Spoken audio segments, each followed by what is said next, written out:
इसे इधर लिटा दो।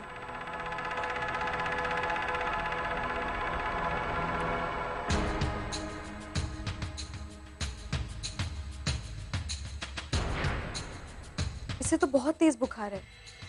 क्या हुआ इसे? स्कूल में खेलते खेलते गिर गया और बेहोश हो गया।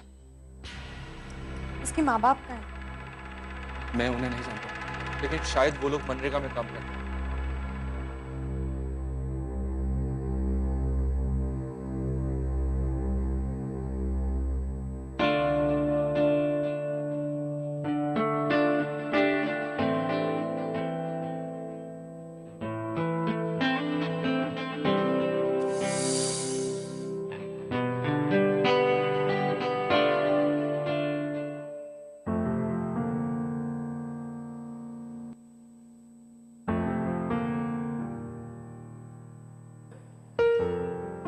ये जल्दी ठीक तो हो जाएगा ना?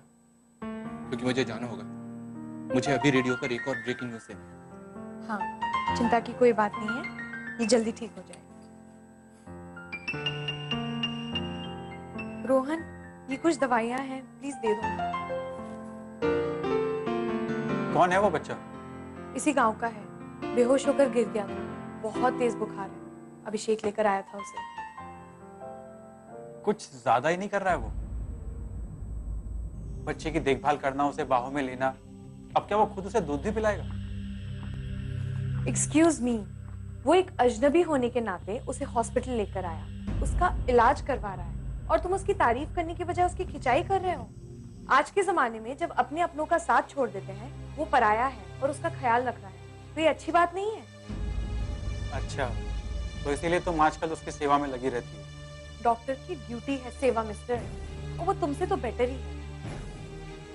कम से कम हर मरीज को देखने से पहले नाक तो नहीं सिकोड़ता,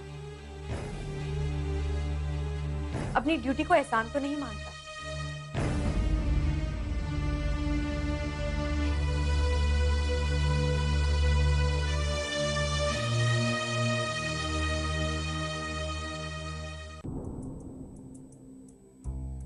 गंगापुर पंचायत की बड़ी खबर ये थी कि पंचायत की सारी लड़कियां स्कूल जाने लगी। गांव वालों की शिकायतें दूर हो गई। अब गांव की निरक्षर महिला भी स्कूल जाएंगी।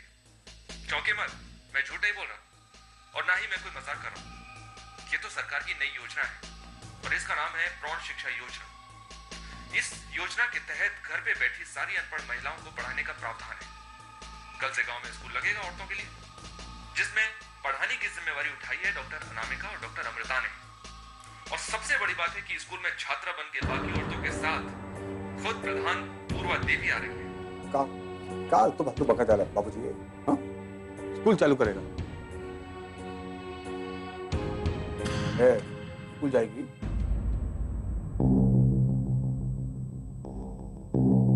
कुछ पूछ रहे हैं, बताती क्यों नहीं? स्कूल जाओगी तुम? बोलती काहे नहीं हो? सरकार ने इतना अच्छा मौका दिया है जी, तो फिर क्यों ना फायदा उठा लें।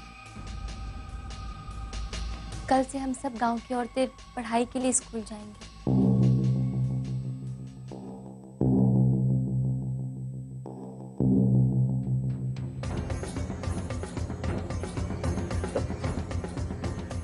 रेडियो बंद करो।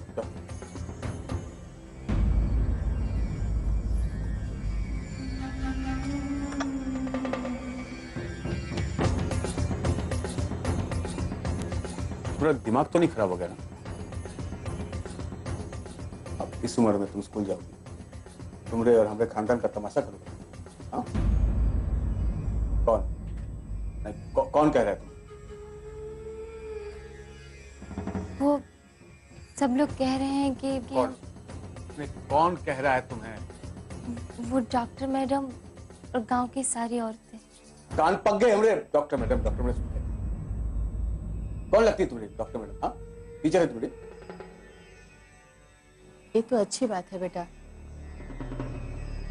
पंचायत के काम में पढ़ाई लिखाई जरूरी होता है, और पढ़ लिख लेगी तो ये तो अच्छा ही होगा ना। खानदान का इज्जत कोनो चीज है कि नहीं?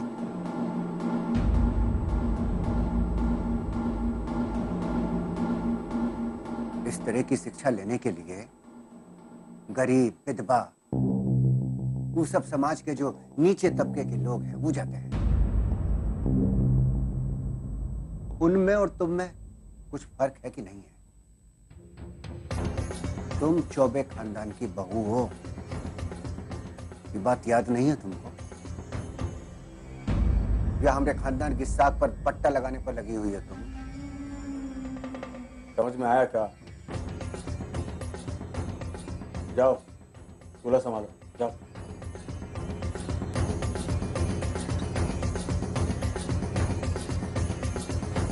मेरा अपनी दवाई लेकर आओ।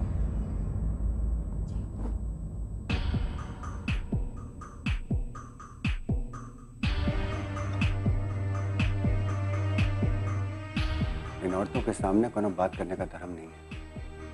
जो बात करनी हो संभल के करो। वैसे हर बुराई में एक अच्छाई छिपी रहती है। अच्छा हुआ जो सरकार इस चौबेपुर में प्रौढ़ शिक्षा का कार्यक्रम लेकर आ रही है। ये शिक्षा का अभियान आएगा, इसके साथ आएंगे बहुत सारे फंड, और इस पैसे को संभालेगा कौन? हम ना। अच्छा है, पियो पियो।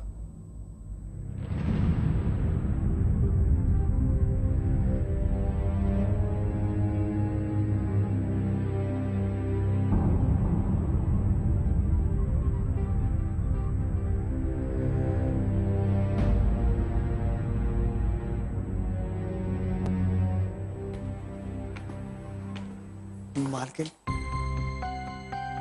कल आप स्कूल जरूर जाइए। आपके स्कूल जाने से गांव की बहुत सारी औरतें फिर से स्कूल जाने लगी। आप उन्हें समझाइए, आप उन्हें बताइए, क्योंकि आपके स्कूल जाने से गांव की सारी औरतें फिर से पढ़ने लगी। और आप तो जानती हैं मालकिन कि आजकल पढ़े लिखे लोगों की ही नौकरी लगती है। हमारी घरवाली भी पढ़ना चाहती है, लेकिन उसके माँ बाप उसे पढ़ा नहीं सकते। अगर पढ़ लिख गई होती तो आंगनबाड़ी में उसकी नौकरी लग गई होती। तो तुम अपनी औरत को स्कूल काहे नहीं भेज रहे? इतना आसान नहीं है मालकिन। हमारे बाबूजी और बड़े भाई साहब मार के उसकी टांग तोड़ देंगे। तो फिर कैसे होगा? मालकिन, अगर आप चाहें तो सब हो सकता है। आप स्कूल जाने लगेंगी तो गांव की सारी औरतें भी स्कूल जाने लगेंगी और उनको जाने से कोई नहीं रोक पाएगा। और हमारी घरवाली का सपना पूरा हो जाएगा। मालकिन, हमारी घरवाली क्या, गांव की बहुत सारी औरतें जो पढ़ना चाहती थी नहीं पढ़ पाई, उन सबका सपना पूरा हो जाएगा। और मालकिन, सरकार ने तो हमको आरक्षण भी दिया, सबकी नौकरी लग जाएगी। मालकिन, आप कुछ भी कीजिए, लेकिन कल आप स्कूल जरूर जाइए। आप हमारी प्रधान हैं। आपने गांव के लिए बहुत कुछ किया है। अगर आपने हिम्मत जुटाएगी तो कौन जुटाएगा? आपको हिम्मत जुटाना होगा।